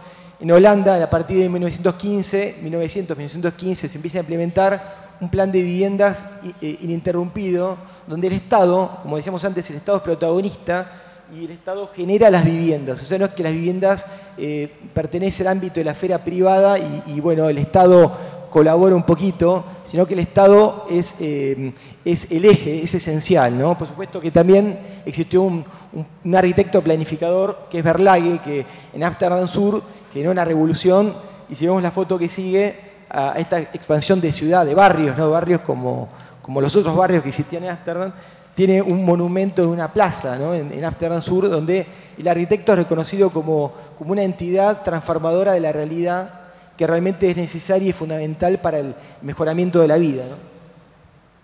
Y nuevamente en Ámsterdam, en los últimos 20 años, se genera en el puerto, como nuestro puerto madero, una gran infraestructura vetusta, que era el puerto de Ámsterdam en Holanda. Se genera un barrio de viviendas con una densidad bastante alta, con baja altura, donde hay viviendas individuales que semejan las viviendas individuales de Ámsterdam, que son estas viviendas de 5 metros con 4 o 5 pisos de altura, y también que son de viviendas de bastante alto nivel económico, pero a diferencia de Puerto Madero hay un 20-25% de vivienda de interés social, que es interesante porque esto, bueno, acá me están diciendo que hay poco tiempo, que bueno, es interesante porque hay mezcla social, ¿no? Este es un conjunto de viviendas de interés social a la holandesa, por supuesto. En España, este proyecto en Asturias gana el primer premio a la arquitectura nacional. O sea, en el imaginario está que la vivienda colectiva es fundamental y no hay premios casi a viviendas individuales, ¿no? Esto es interesante porque habla de una conciencia grupal, ¿no? Que vivienda colectiva puede ser una solución más económica y posible, ¿no? Pasa rápido. Bueno, estas son viviendas que están metidas en el medio de las villas de Medellín, que Medellín empezó con una gran antiguedad de equipamiento y ahora va por las viviendas, y no alejadas en la periferia, sino en el centro de la ciudad, ¿no? Este es equipamiento público de Medellín. Viviendas en Río de Janeiro, el plan Favela Barrio, que generaba este planteo de hacer la ciudad informal de la villa transitable y convertirla en una ciudad formal, donde había pequeños equipamientos públicos, espacio público, calles que iban entrando de la ciudad formal e informal. Ahora se está empezando a construir viviendas, ¿no? En el pleno, digamos, corazón de Río, ¿no? En el corazón de Río. Y la participación es un tema importante, donde, digamos, distintos grupos participan. O sea, las viviendas no están manejadas por empresas constructoras y que directamente licitan y construyen, sino que hay toda una movida. Bueno, ya rápidamente mostré imágenes de algunas propuestas desde la praxis, del estudio. asociado también con algunas con Roberto Frangella, nuestro socio, en esta no, con María de Puerto, donde recién mostraba como tipologías, la anterior, flexibles. O sea, no hay invención, un poco la crítica que hacemos que no hay invención tipológica, o sea, las tipologías son rígidas, duras, no hay posibilidad de cambios, no se contempla la familia que hay trabajo en la casa, que puede haber pequeños locales, que puede haber espacios de transición entre interior y exterior. O sea, la vivienda se completa como si fuese una especie de cárcel, ¿no? Y, digamos, a nivel territorial, un poco como decías vos, Marta, también me parece que el tema no pasa por las ciudades, sino que pasa por una política, una idea de país que por ahí todavía no se generó, que es que estas grandes ciudades como Buenos Aires, Rosario, Córdoba, Mendoza, puedan de alguna manera generar un proceso de descentralización de estas grandes suburbias, de estas ciudades, para generar, a través de revitalizar las economías regionales y la conexión, nueva conexión, o la reconexión de las vías férreas que han sido de alguna manera desactivadas en los 90, poder de alguna manera recolonizar el interior del país, un poco como pasó en Israel con los kibbutz, pero no por un tema militar, que nosotros no tenemos ese problema, sino de alguna manera poder hacerlo de una forma sociopolítica, ¿no? En este caso es un proyecto para Guanajuato, México. Se están generando expansión de ciudades y nuevos poblados, nuevas ciudades, que no son suburbias, sino son ciudades con equipamiento, con espacio público. Era una pequeña ciudad de 12.000 habitantes en el interior de México. Es un proyecto que es una ciudad autosuficiente, muy pequeña, que se complementa con varios poblados que se están construyendo en México en este momento, que tiende a pequeños poblados autosustentables que se van federando con otros poblados y generan, no la suburbia, como decía antes, sino pequeñas ciudades, ¿no? Creo que en el interior de la Argentina han quedado un montón de pueblos desactivados, sin jóvenes, que podrían ser parte de esta propuesta de crecer, porque la infraestructura está, pero no está la gente, y se podrían repoblar y generar como nuevos polos de población, tratando de despoblar los grandes centros urbanos como Buenos Aires. Y bueno, dentro de la ciudad de Buenos Aires, para terminar, también un desarrollo que hicimos también bastante teórico, pero podría ser también llevado a la práctica, es cómo de la avenida Rivadavia hacia el sur está la ciudad pobre y de Rivadavia para el norte está la ciudad rica. Cómo convertir los barrios más pobres, donde están todas las villas, y los barrios más humildes, en barrios comunes, como los otros barrios.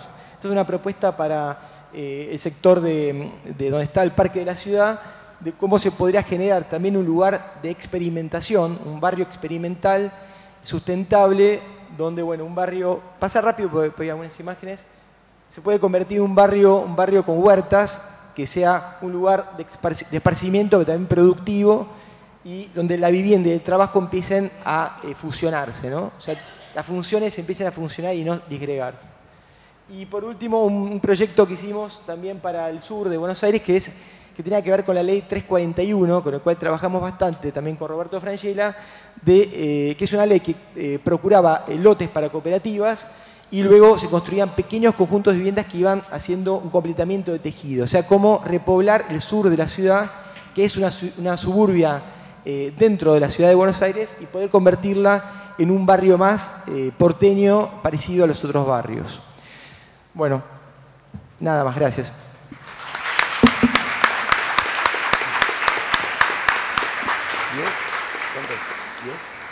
10, 15 minutos. Bueno, buen día. Muchas gracias a los organizadores, a Rolo por permitirme compartir esta mesa, algunos amigos de vieja data, como en el caso de Guillermo, que nos ha tocado compartir en distintas distancias y por ahí de diferente lugar político, iniciativas o encuentros, digamos, que de alguna manera siempre han circulado en torno a la problemática del hábitat, del hábitat popular y del derecho a la ciudad y esas cosas. No sé por qué me dejaron para el final, por ahí porque como soy el más extranjero de todos acá, en un ámbito predominantemente de arquitectos, pero bueno, aquí estamos, agradeciéndole ya también a la arquitecta Alicia Jerkovich, que trabajó especialmente para que yo no me sintiera cohibido ni avilanado y llegar hasta acá, que me acompaña en la gestión al frente de la Comisión de Vivienda de la Legislatura, ella en su carácter de directora de la Comisión de la Legislatura, así que muchas gracias, Alicia. Y bueno, yo voy a tratar de... Yo no armé ninguna presentación, en general me gusta más fluir, digamos, en relación a cómo viene el asunto. Ahí sí es bueno ir al final, si fuera al principio estamos perdidos. Eso en tal caso tiene una cuota de azar o de apuesta, a la cual uno se arriesga. Recién Guillermo hablaba de Engels, ¿no? ¿Hablaste? Guillermo, de Engels, bien. O sea, y trae de alguna manera la tradición marxiológica a esta problemática, ¿sí? Y más allá de lo que uno puede compartir, teóricamente hablando, de esa tradición, como de algunas otras, en función de alguna mirada más o menos integrada desde el punto de vista de la teoría social. Recuerden ustedes que yo soy politólogo y docente de la Facultad de Sociales, así que si me voy por ahí, tratan de pararme. Pero decía, en tal caso, en la proyección marxiológica, el mercado se termina comiendo todo. En la proyección, estamos, producto de que ahí también el Estado es una cosa, en realidad, de carácter superestructural y no es algo, un actor fundamental que vaya a limitar, estamos, la dinámica, la estructuración y los efectos del mercado. Y sería lo que uno no comparte, fundamentalmente en términos de proyección de la tradición marxiológica. Pero lo que sí podemos compartir es que si se deja al mercado hacer lo que se le ocurra, obviamente efectos de concentración, centralización, mediante y marginalización de todo aquello que no queda comprendido funcionalmente dentro del mercado, son consecuencias inexorables. ¿Estamos? Entonces, la pelota claramente pasa para el otro lado, desde el punto de vista de cuál es el rol del Estado en los problemas cruciales, que acá se han pincelado muy bien. Yo comparto varias de las caracterizaciones, de lo más macro, digamos, a lo más micro, digo, también en relación a cómo Cristina hizo un muy interesante diagnóstico respecto de cuáles son las tensiones, los problemas, las contradicciones desde el punto de vista de la concentración urbana. Pero decía, si el Estado no asume el rol en la escala, en la complejidad, que hace falta, obviamente vamos a seguir sufriendo una serie de insuficiencias y deficiencias de carácter estructural que se van haciendo cada vez más graves y que dibujan un escenario absolutamente sombrío a futuro. Absolutamente sombrío a futuro. Voy a ir en particular a uno de los temas. Son varios los temas, ¿no? Son varios, desde ya. Y varios los abordajes. ¿Qué sé yo? Yo tengo que claramente plantear, bueno, tenemos un problema con el tema del acceso a la tierra y al suelo. Claramente. Ahora, si el Estado no juega con todo, estamos en la intervención en el mercado de acceso al suelo y a la tierra, estamos perdidos. Porque obviamente el mercado nos va a vencer. Entonces no es un problema que yo lo tengo que mirar con pasividad. Yo tengo que jugar fuerte en el mercado de acceso a la tierra. Muy fuerte. Hay países europeos y ciudades de punta de Europa, que uno podría decir que son paradigmas de capitalismo y de todas esas cosas bien habladas por esa línea, que tienen una estrategia de jugar tremendamente fuerte en el mercado del suelo, hasta el día de la fecha, y con una proyección de carácter estratégica. ¿Cómo no lo vamos a hacer en un país del tercer mundo, periférico, latinoamericano como nosotros? Mucho más. Allá lo hacen sobre la base de un Estado mucho más potente, con un nivel de integración de la sociedad civil distinto, con los problemas que tienen en términos de fragmentación, heterogeneidad, vía los flujos inmigratorios, ya lo sabemos, pero acá nosotros tenemos, digamos, el nivel de fragmentación es mucho peor.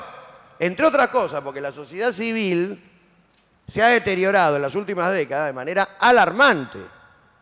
No solamente desde el punto de vista material y económico, más allá de algunas correcciones o superaciones puntuales que pueda haber logrado el kirchnerismo en los últimos 12 años, que uno puede compartir, más allá de que yo no esté en ese espacio político. Pero no podemos, digamos, hacer los tontos al respecto de que algún tipo de mejora puntual puede haber habido desde el punto de vista social, y en tal caso la discusión al respecto de los niveles de pobreza y marginalidad será una buena y sana discusión para establecer exactamente el punto. Pero claramente estamos en una situación distinta a la de los 90 o a la de la crisis de los 90. Ahora bien, eso desde el punto de vista social o desde el punto de vista de la contención social. Yo lo que creo es que no hemos tenido una intervención lo suficientemente fuerte desde el punto de vista del modelo económico, social, productivo, en el sentido estructural del término. Yo obviamente no comparto el tema de la reindustrialización, en tal caso para mí ha sido una industrialización por sustitución muy pequeña, superficial y marginal. Después podemos discutir los números con Débora, pero lo concreto es que transformación estructural de la base productiva, no. Por lo tanto, generación de trabajo genuino en escala, tampoco. Por lo tanto, elevación material y simbólica de los sectores populares afectados al tema del trabajo, tampoco. Entonces tengo una sociedad civil que en tal caso, de sus franjas más postergadas, resiste a partir de algunas medidas que son inteligentes y eficaces desde el punto de vista de la contención. Muy bien, pero en relación a la necesidad de integración entre sociedad civil y Estado frente al mercado, estamos complicados. Estamos re complicados. Y ahora sí voy al ejemplo. El tema de las villas. ¿Está? Y el problema de la urbanización de las villas. Nosotros discutimos mucho al respecto de cuál es el paradigma a seguir. Dejo absolutamente sentado en acta que a mí Medellín no me seduce en lo más mínimo. En lo más mínimo. Sin contar que Medellín es Medellín, que es el que se le vende hoy al mundo, luego del Plan Colombia y del Plan Orión. Asistido, estamos, y apoyado logísticamente por el ejército norteamericano. No jodamos, Empecemos a hablar en serio. ¿Estamos? El proceso de Medellín, desde el punto de vista de la reintegración urbana y plin, plin, plin, plon, plon, plon, arranca post Plan Colombia y Plan Orión. Y si no, hay que ir a preguntarle a los vecinos que viven en la ladera en Medellín. Adentro de casa, que son tan indignas como las que tenemos en la mayoría de las villas de la Argentina. Que son un horror. No jodamos más, muchachos. Y menos, digo, en un ámbito predominante de arquitectos. El nivel de dignidad, de indignidad y de infrahumanidad que hay en la mayoría de las viviendas que hoy constituyen la fisonomía general de la villa nuestra, nadie podría ir a vivir ahí ni una semana. Lo lamento por Víctor Hugo, que pensó que era re cool vivir en la Villa 31. Algunas casas de la Villa 31, un importante porcentaje, son absolutamente consolidables, recualificables, todo bien. Como en otras tantas villas. Uno entra en la 20, entra en la 21-24, entra en la 1-11-14, entra en Villa Oculta y en otras menores, y vamos a encontrarnos con casas que son consolidables, vamos, vía la correspondiente recualificación. Absolutamente de acuerdo. Ahora, no podemos afirmar alegremente que todo sea objeto de recualificación y de consolidación. Porque hay un primer problema que tiene que ver con las condiciones de dignidad de esa vivienda que no están cubiertas en lo más mínimo. Segundo, hay un problema de configuración territorial, de fisonomía de estas villas, que sobre la base de no accesibilidad, en términos de las avenidas que podría haber, las calles que hacen falta, con el metraje que hace falta, con la infraestructura de servicio que hace falta, ¿estamos? No me resuelve el problema de las condiciones de habitabilidad de la vivienda propiamente dicha. Enganchado a problemas hoy, estamos, de microaccesibilidad, adentro de lo más complicado del ejido de las villas. Los pasajes y pasillos de 1,20, 1,5, que antes estaban al aire, al cielo, cada vez están menos al aire y al cielo. ¿Por qué? Ustedes lo saben, han ido 20.000 veces a la villa. ¿Qué está pasando con los primeros pisos? Como tienen 6 metros cuadrados, 10 metros cuadrados, 12, 20, qué sé yo, perdón, van del primer piso hacia el medio del pasaje para ganar medio metro más en longitud, es decir, 2 metros cuadrados más. Quería hacer el gráfico en el aire. O sea, ya no estamos hablando de pasaje, estamos hablando de túneles. Los invito, Manzana 28, 29, 30, de la Villa 20, pegada al predio que se desalojó el año pasado, donde estaba el barrio Francisco, o Papa Francisco. ¿Estamos? O el pretendido barrio Francisco, o Papa Francisco. ¿Estamos? Eso que no es solamente excluyente, o digamos exclusivo, o mejor dicho, de la Villa 20, obviamente lo podemos encontrar en muchas otras villas. Entonces, ¿por qué no me seduce a mí el tema de Medellín? Porque Medellín es lo que legitima la intervención minimalista y de maquillaje finalmente del gobierno de la Ciudad de Buenos Aires. El colmo es que desde el progresismo lleguemos a coincidir con eso. Es el colmo. Porque al PRO le vino bárbaro Medellín. Bárbaro le vino. Es más, organizan viajes, del cual yo participé, uno de ellos, en octubre, porque llevaron para mostrarme Medellín, para convencerme de que Medellín está bien, y así de eso le puedo asegurar que han hecho una docena en el 2014, en el 2013 y demás. Porque la secretaría que conduce Clemen Segui está jugadísima al esquema de Medellín. ¿Por qué? Porque le permite decir que están urbanizando con intervenciones absolutamente minimalistas, de escaso presupuesto, que en definitiva explotan la baja cultura política, social, económica y de condiciones de vida material de los sectores populares más marginalizados. Adentro, si yo pongo el nido, que ahora lo están difundiendo hasta incluso en campaña los dos precandidatos del PRO, como la gran proeza, obviamente se importa de Medellín, el tema del parque biblioteca, Alicia, bien. Como si fuera a resolver el problema. No va a resolver el problema. Ahora, ¿es peor o es mejor que haya un parque biblioteca o el nido a la vera de la 1114 enfrente de la cancha de San Lorenzo? Es mejor, claramente. ¿Cómo no va a ser mejor? Que tenga un portal, como le dicen ellos, el gobierno de la Ciudad de Buenos Aires, que permite que yo pueda tener más rápido el acceso a tal o cual necesidad que tiene que ver con el gobierno de la ciudad, que tenga una biblioteca, que tenga un jardín materno-infantil. Obviamente que esas cosas resuelven. Ahora, no me resuelven el problema de adentro de la villa, ni en pedo. Perdón. Ni en broma. El otro día, ¿cuánto hace? La semana anterior, y acá viene el tema que está pegado al asunto. ¿Me vas a decir los minutos que faltan? 3 minutos. Lo del cuádruple crimen en la 1114, que no es una novedad, ni va a ser la última vez que suceda.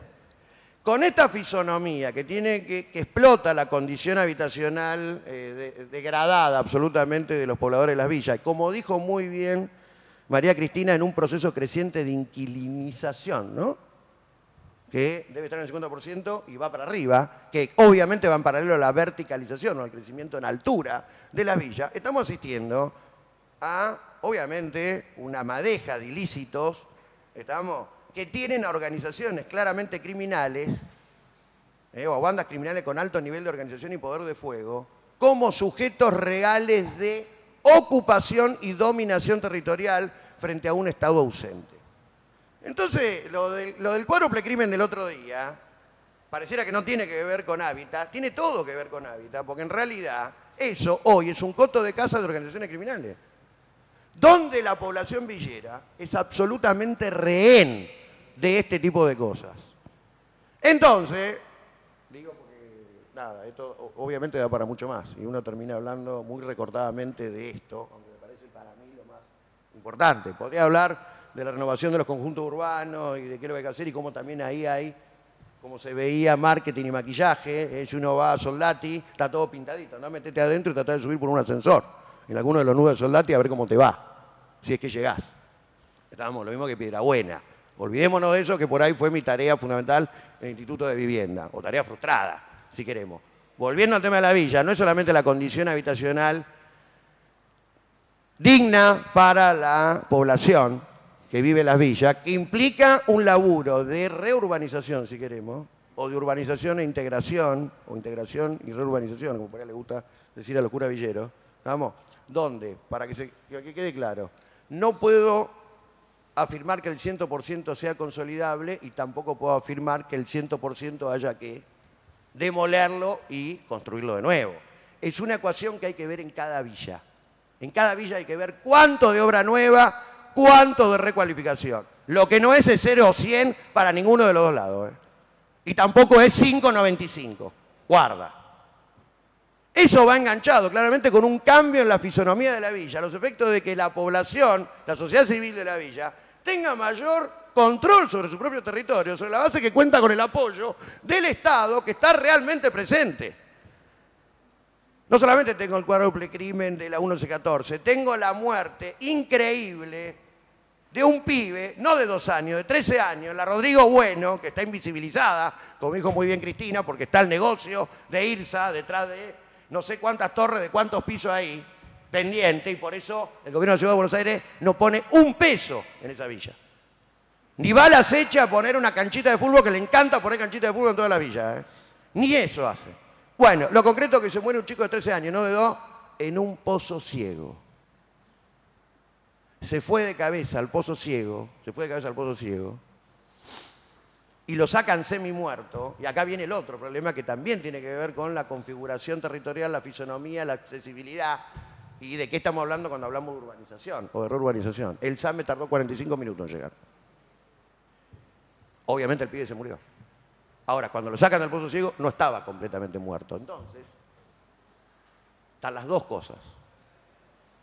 Te fuiste por un Pozo Ciego, vamos, casi te moriste en el Pozo Ciego, y luego viene el problema de, bueno, ¿cómo llego? Entonces yo no tengo, por ejemplo, no solamente la condición de vida digna en lo habitacional propiamente dicho de la casa, sino la apertura de calle y la infraestructura de servicio. No solamente no entra el patrullero o a quien le corresponda llevar adelante la tarea de seguridad, en tal caso en discusión. Tampoco entra la autobomba si se me está incendiando algo, y tampoco entra la ambulancia, muchachos. Ahora, quiero ser claro en esto, y ahora sí terminé, disculpen el exceso, dejando una infinidad de temas.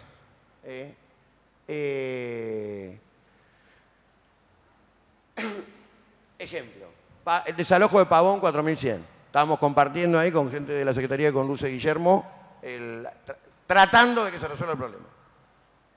El Gobierno de la Ciudad de Buenos Aires viene con 7 créditos. Estamos hablando de 37 familias, quiero que se ubique la escala, 37 familias.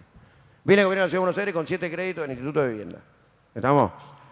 Los compañeros de Guillermo, a través de la Secretaría de Acceso al Hábitat, plantean una salida interesante que desde el punto de vista ideológico podemos compartir a través del esquema de terreno, cooperativa, ¿estamos? Con una determinada cantidad de familias de adentro que se enganchan con esa modalidad, que no son todos, como claramente sucede hoy en casi todos los casos. No todos van a la misma modalidad. Muy bien.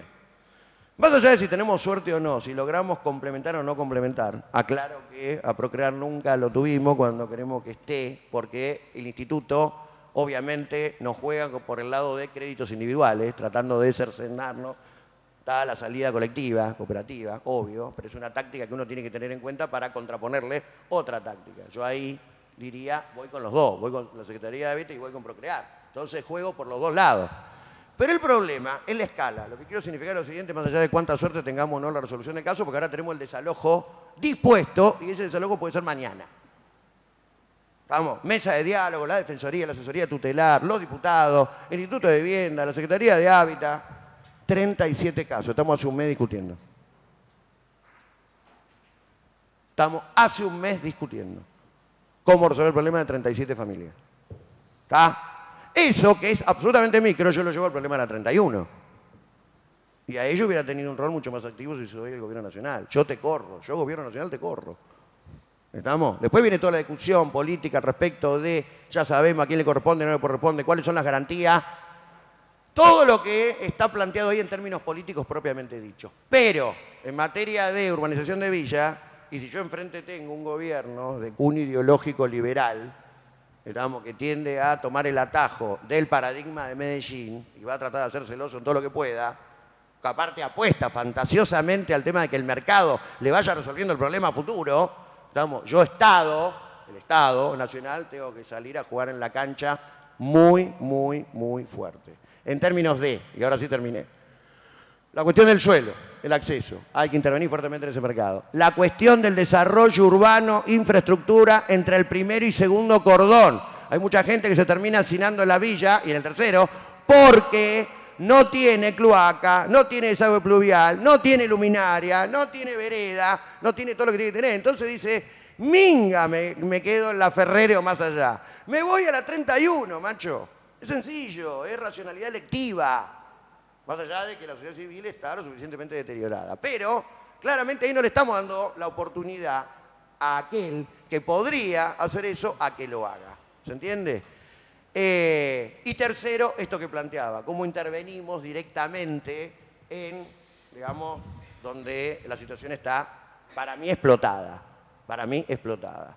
Que arranca fundamentalmente por el tema de las villas y su necesaria urbanización. Muchas gracias.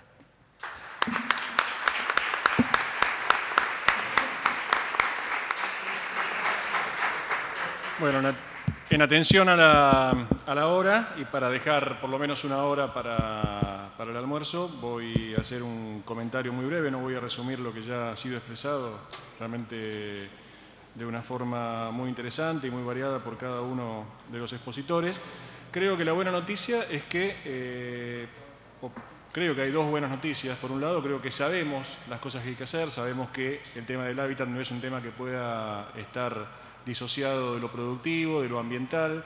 Sabemos que el tema del hábitat no puede estar disociado de lo que piensan, lo que sufren, lo que sienten los que viven los peores problemas.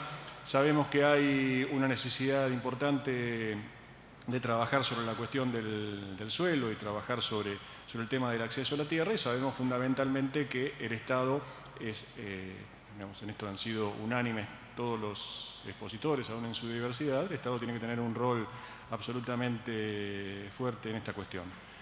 Lo sabemos desde la academia. Creo que si hubiéramos, digamos, en estas mismas jornadas, para tomar una referencia temporal de los Ujicamba de los 99, 2000, creo que no era tan claro por parte de la academia, la investigación, los profesionales, el conocimiento sobre estos temas. Creo que hoy hay un consenso bastante fuerte en casi todos los que trabajamos sobre estas cuestiones, sobre cuáles son los aspectos fundamentales, cómo intervenir.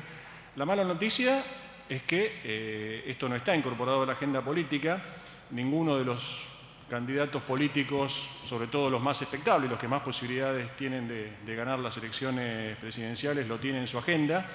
Cuando Marta muestra cosas criminales como una ocupación de viñas en Mendoza para hacer barrios cerrados, o la ocupación de la cuenca del Luján también por organizaciones privadas, los principales, digamos, la gente que pensamos que va a asumir en diciembre la conducción de este país, no solamente no lo condena, no solamente no lo tiene como un problema a resolver, sino que son socios. Digamos, la gente que construye los barrios privados en las viñas en Mendoza es gente que financia a los buenos, a los malos, a los que nos gustan, a los que no nos gustan. Vale decir, me parece que hay un estado del conocimiento académico, del conocimiento profesional, que está muy avanzado en estas cuestiones. Creo que tenemos las soluciones. Creo que además la escala del problema habitacional, el problema del hábitat en la Argentina, es lo suficientemente moderado en relación a otras realidades de América Latina como para pensar que en el término de una generación, en el término de 10, 15 años puede estar resuelto, que puede ser nuestro gran proyecto como país, pero creo que lamentablemente hay una escasísima inserción, o todo lo contrario, hay una negación desde la agenda política. Hay personajes de la política que no solamente no acompañan esto, sino que están del lado de los malos, para decirlo de una forma muy simplista, y me parece que esa es una de las tareas, me parece que es la tarea fundamental, que tenemos que ver cómo incidimos, cómo trabajamos sobre esta cuestión. Muchas gracias.